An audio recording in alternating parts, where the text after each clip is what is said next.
Şimdi buradaki şu şeyden bahsedelim biraz da. Atom mühimmatına geçiş yapabiliriz isterseniz hocam. Tabii buna başlayalım. Birkaç şey söylemek istiyorum ben de. Şimdi çalışma prensibini önce isterseniz işleyebiliriz. Tabii.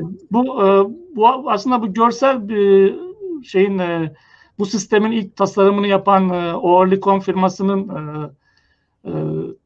görseline benziyor. Veya Rheinmetall firmasının görseli. Daha doğrusu Rheinmetall Oerlikon'u satın almıştı diye biliyorum. Aslında bu sistem şöyle, AHEAD sistemi deniyor buna. AHEAD sisteminde bizim Korkut sistemindeki atom mühimmatının benzeri bir teknoloji kullanılıyor. Buradaki önemli özellik şu, bir mühimmat, burada 35 milimetre mühimmat. Bu mühimmatın içinde birkaç tane sensör var. Önemli bir tapa sistemi var. Bu tapa çok hassas zaman ayarı yapabilen bir tapa. Ve tabii ki bu mühimmatın içinde aynı zamanda 150 küsur adet küçük fragmentler var, şarapneller var, metal parçalar. Ve bu parçalar namludan, tabii bu mühimmat atış sırasında bu namlunun ucundaki namlu hız ölçen cihaz var. Ona muzzle programmer da denebiliyor herhalde. Bu mühimmat namlunun ucundan çıkarken hızı ölçülüyor. Burada belki de şeyde görülüyor. Namlu çıkış hızı ölçümü yapılıyor. 2 tane coil var orada. Bobin diyelim. 2 bobin arasından geçerken hızı ölçülüyor. Sonuncu bobinden geçerken oradan da o tapa hangi zamanda patlaması, paralanması gerekiyorsa o zamana kuruluyor.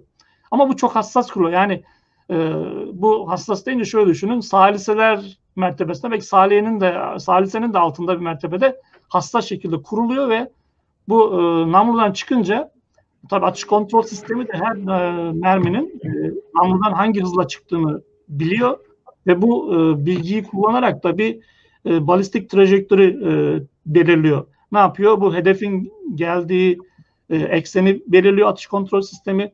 Sizin namludan çıkan merminin uçuş yolunu belirliyor ve kaç saniye sonra bu diğer gelen hedefin önünde olacağını hesap ediyor ve bu paralanmayı veya patlamayı tam zamanında yapıyor. Yani bu 150 küsur tane patlayıcı küçük şarapnel bu hedefin geldiği düzlemin tam hassas yerinde diyelim, hassas noktasında belki 5-10 metre önünde paralanıyor.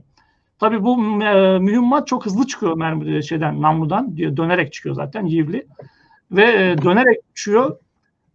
Ve belli bir süre tabii uçtuktan sonra tam hedefin önünde olacak şekilde atış kontrol sistemini ayarlıyor, namlunun açısını, elevasyonunu ve mermi tam hassas şekilde dönerek patlıyor. Tabii küçük bir patlayıcı var. Burada ondan bahsetmedik. Bu tapanın içinde aynı zamanda böyle belki çok az bir patlayıcı var. Bu patlayıcı patladığı zaman bu merminin en alt kısmında bu patlayıcı ve tapa ve 150 küsur tane şarapnel dönerek saçılıyor belli bir açıyla. Ve bu saçılma sırasında tabii tek mermi bunu yapıyor. Tabii arka arkaya 5-10 tane, 20 tane, 30 tane mermi bunu yapıyor. Ve bir şekilde hedefin önünde öyle büyük bir parçacık bulutu oluşturuyorsunuz. Yani bir şekilde hedefin geçeceği ekseni, hedefin gittiği doğrultuyu, ekseni tespit ediyorsunuz, tahmin ediyorsunuz daha doğrusu. Ve namludan çıkan mühimmatın da kaç saniye sonra orada olacağını hesap ediyorsunuz. Ve bu hesabınıza göre de o mühimmatı patlatıyorsunuz. Ve hedefin önünde böyle çok hızlı bir şekilde, ses hızından hızlı bir şekilde patlıyor tabii bunlar. Dönerek çıkıyor. Ve hedefi imha ediyor. Hedefe isabet ediyor ve tabii ki 150 küsur tane, bunlar 3 gramlık, 3,5 gramlık küçük parçalar. Ve bunlar hedefin üzerindeki bayağı bir etki yapıyor. Hedefin kontrol yüzeylerini yapıyor. İmha ediyor ve tabii ki hedef uçamaz hale geliyor ve düşüyor. Temel prensip bu şekilde. Tabii bu namludan çıkış hızı da yaklaşık tabii bizim atom mühimmat için ben açık kaynak bulamadım ama bu AHEAD mühimmatı, Almanların mühimmatı yaklaşık 1000 metre saniye çıkıyor namlunun ucundan.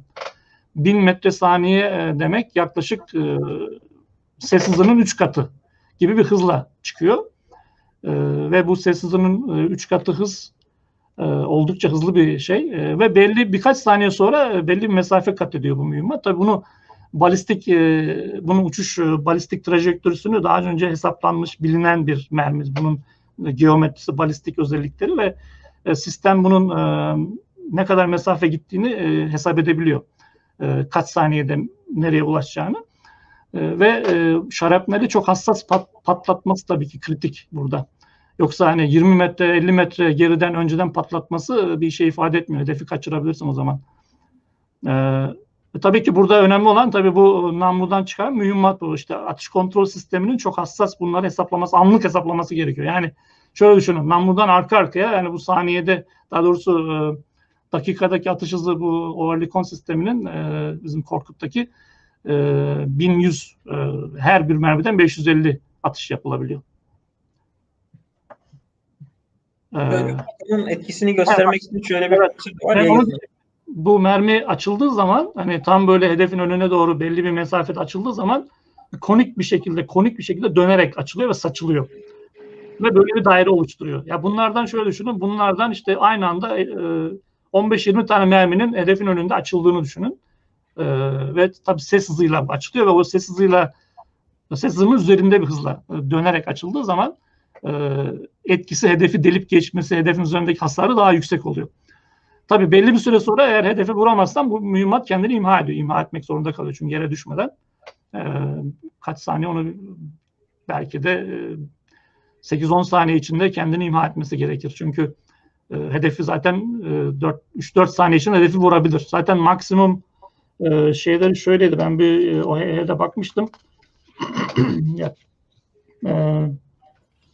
Yaklaşık 4 saniyede 3 kilometreye gidiyor bu mühimmat. Yani EHET mühimmatları. Tabii bizim atomda benzer diye düşünüyorum ben. Yani 3 kilometrelik mesafeyi 4 saniyede kat ediyor.